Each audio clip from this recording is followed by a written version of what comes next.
नमस्कार। आज हम बहनें फिर से आपके सामने प्रस्तुत हुई हैं, एक भजन लेकर आए हैं, सुनिएगा।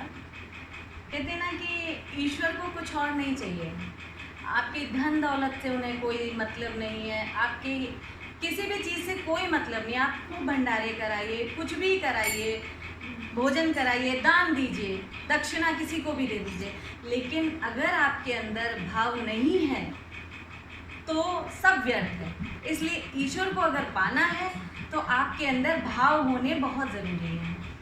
तो बस मेरा यही कहना है कि ईश्वर को अगर पाना है तो भाव अपने अंदर, श्रद्धा का भाव, प्रेम का भाव, समर्पण का भाव जरूर रखिए। ईश्वर तभी मिलते हैं जब आपके अंदर ये तीनों भाव होते हैं। बस इसी पे आधारित एक भजन लेकर आई हूँ, सुनिएगा। आपको कैसा लगे कमेंट बॉक्स में ज़रूर बताइएगा, और ये ज़रूर बताइएगा कि आप हम सबको कहाँ से सुन रहे हैं, कौन से शहर से सुन रहे हैं। सुनिएगा।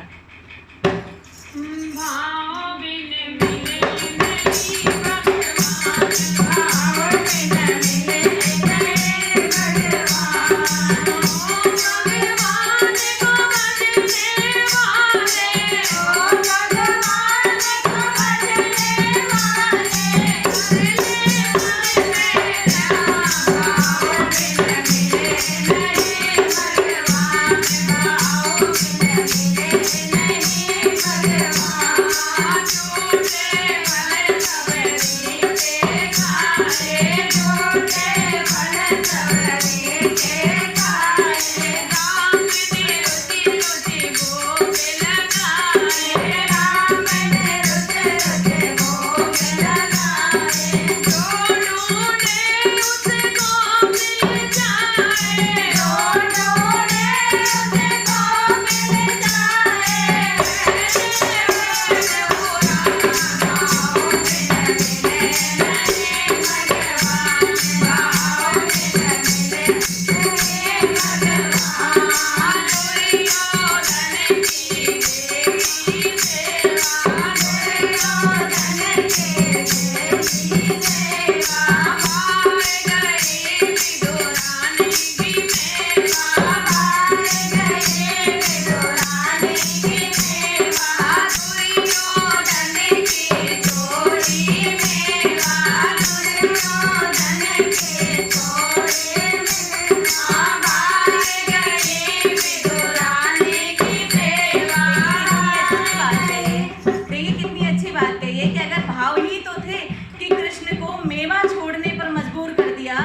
दुर्योधन के यहाँ पे उन्होंने सत्कार नहीं आतिथ्य स्वीकार किया और उन्होंने विदुर जी के घर जाकर विदुरानी की केवल खिचड़ी स्वीकार करी। ये उन्हीं के अंदर प्रेम का जो समर्पण का भाव था, उसी का नतीजा है।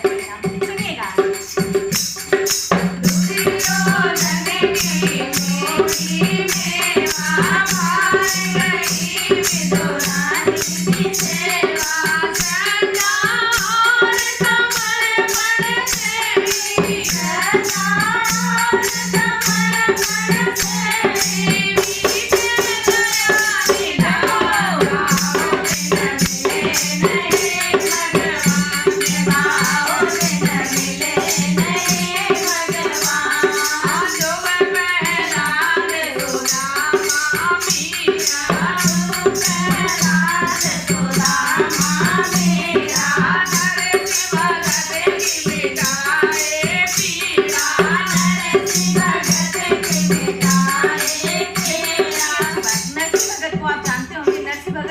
बहुत ही अत्यंत गरीब व्यक्ति थे और उनकी बेटी थी और उनका कोई बेटा भी नहीं था, सिर्फ एक बेटी थी। और बेटी के यहाँ पे ससुराल में हमारे यहाँ भात भरने की रस्म होती है कि भाई जब बहन के यहाँ शादी होती है किसी की तो भाई भात लेकर जाता है और भात में वो कपड़े और जूही जेवर जो भी अपनी श्रद्धा से बहन को देना चाहे, बहन के परिवार वालों को, कुटुंबियों को देना चाहे, वो देता है। तो यही हुआ कि उनकी सास ने उनको परेशान करने के लिए कहा कि एक पत्र लिखा और बोला कि ये भी लिख दो, ये भी लिख दो, ये भी लिख दो, सब अपने यहाँ से मंगवा लेना, पिताजी के यहाँ से। लेकिन उनके पास कुछ था ही नहीं तो कैसे देंगे। लेकिन उनके अंदर श्रद्धा और प्रेम का जो भाव था, समर्पण का भाव था, तो वो बस प्रभु में पूरी तरह वो समर्पित थे कि बस अब जो करेंगे वो आप ही करेंगे। बेटी के यहाँ से पत्र आया, मुझे कुछ नहीं पता, उसके यहाँ बस कैसे भी पहुँचाना है। तो ईश्वर ने इतना अंबार लगा दिया इस चीज का कि उनके भात भरा माया जी के भाई बन के उन्होंने भाग भरा।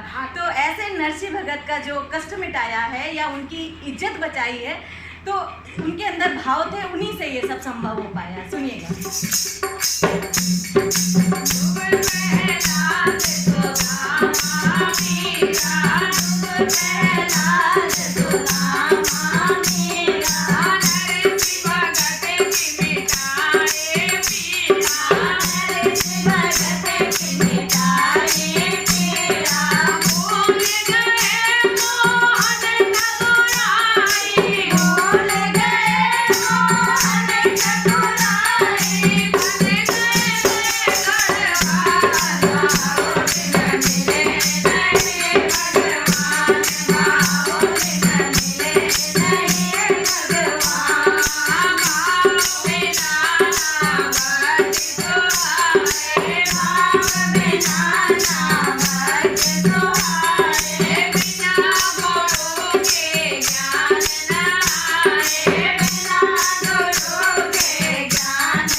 आध्यात्मिक गुरु का, क्योंकि पेट से कोई सीख कर नहीं आता। माँ के पेट में तो बस जितना पूर्व जन्म के संस्कार है वही लेकर व्यक्ति आता है, और जो भी सीखता है वो यहाँ सीखता है। चाहे कोई भी गुरु हो सकता है, माँ भी गुरु हो सकती है आपकी, क्योंकि प्रथम गुरु तो खैर माता को ही कहा गया है, तो माँ भी आपकी गुरु हो सकती है, पिता भी गुरु हो सकते हैं। समाज में आपको जो भी होता है व्यक्ति एक सीख देकर जाता है, और बिल्कुल, और एक आध्यात्मिक गुरु का होना बहुत जरूरी है आपकी लाइफ में। तो